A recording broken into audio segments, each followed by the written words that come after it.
Welcome to Cambodia. This country, home to the largest freshwater lake in Southeast Asia, consistently attracts tourists with its world wonders and unique vehicles known as tuk-tuks. However, Cambodia also has a dark side that the world is unaware of, earning it the nickname Hell on Earth. Let's delve into Cambodia's dark side together, shall we?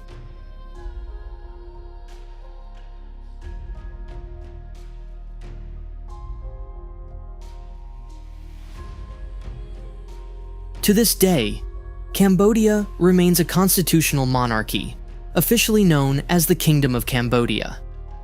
The current king is Norodom Sihamoni, and the prime minister is Hun Sen. Covering an area of 181,035 square kilometers, Cambodia shares its borders with Thailand to the west, Laos to the north, Vietnam to the east, and the Gulf of Thailand to the south. The total population of Cambodia is 16,713,015, with the majority being of Khmer ethnicity. However, there are also other ethnic groups such as Cham, Vietnamese, and Chinese. The official language is Khmer, and most of the population practices Buddhism, though there are also followers of Islam, Christianity, and other religions. The primary source of income for Cambodians is tourism, which is also the largest sector contributing to the economy. Additionally, Cambodia is one of the world's largest rice exporters.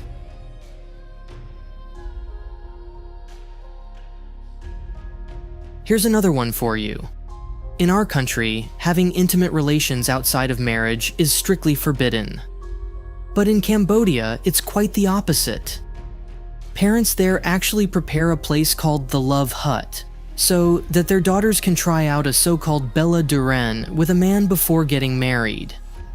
It's entirely up to the daughter. If she likes it and says it was enjoyable, the man can immediately become a prospective son-in-law. Strange, isn't it?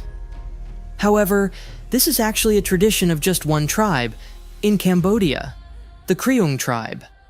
Not all Cambodians follow this tradition. In this tradition, when a girl reaches the age of 13 to 15, she is required to build a love hut made of bamboo with the help of her father during the construction process. The hut is built far from the family home. She will live there and use it to search for true love by experimenting with her boyfriends until she finds a man who suits her. For them, this is the best method for finding a partner, and they believe it leads to more enduring marriages. No one protests against it. What do you think about this?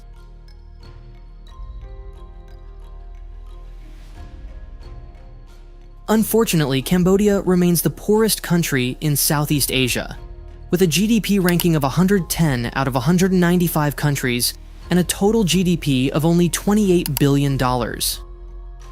This economic disparity is largely due to the challenges Cambodians face in producing and managing goods for export that are competitive in the global market. Additionally, ongoing social conflicts, including one of the largest and longest-running civil wars in Southeast Asia, have severely hampered Cambodia's economic development and continue to have a detrimental impact. As a result, investors are generally reluctant to invest in the country. Furthermore, social conflicts have earned Cambodia the grim nickname of the Hell on Earth. This turmoil began with the Khmer Rouge regime, which held power from 1975 to 1978. Despite their rule lasting only 3 years, the regime was responsible for the deaths of approximately 1.7 million Cambodians, with some estimates reaching as high as 2 million. The Khmer Rouge ruthlessly eliminated anyone who disagreed with their ideology. Many women were subjected to sexual violence, and citizens were often forbidden from owning personal property or jewelry. Intellectuals were particularly targeted and seen as a significant threat to the regime, leading to the deaths of many educated individuals.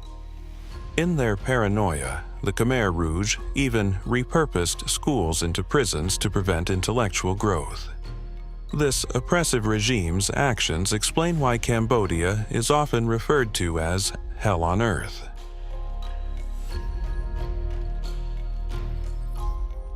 Another horrifying issue in Cambodia is the vast number of landmines left over from past conflicts, which continue to claim lives today.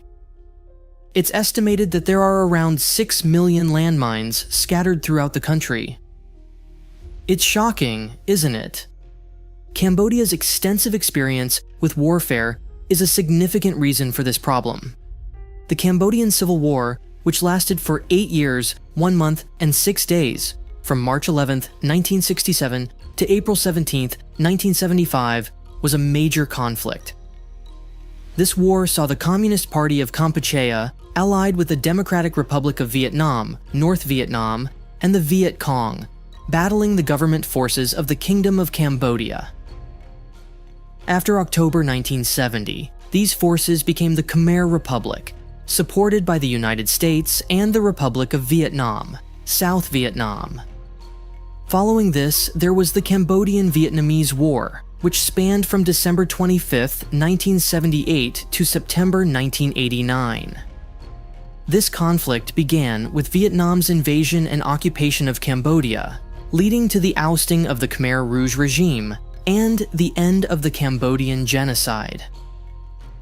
This war also highlighted the split between China and the Soviet Union, which severely undermined the communist movement.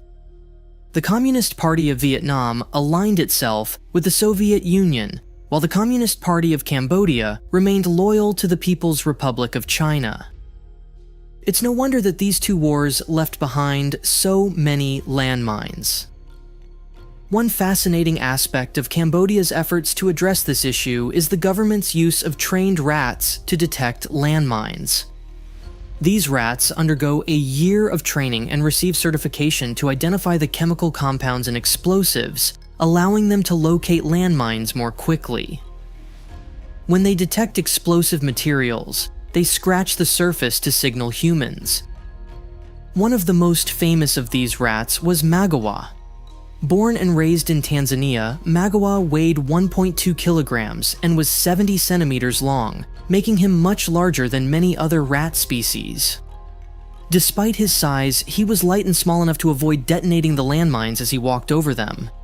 Magawa became well known for his ability to search an area the size of a tennis court in just 20 minutes, a task that would take a human with a metal detector 1 to 4 days to complete. Throughout his 5-year career, Magawa discovered over 100 landmines and explosive devices. Sadly, Magawa passed away in 2022 at the age of 8. He is remembered as a hero rat who saved many lives in Cambodia, earning the title of the most successful hero rat deployed by the international charity APOPO. During his lifetime, he was even awarded a gold medal by the UK veterinary charity PDSA for his contributions to landmine detection.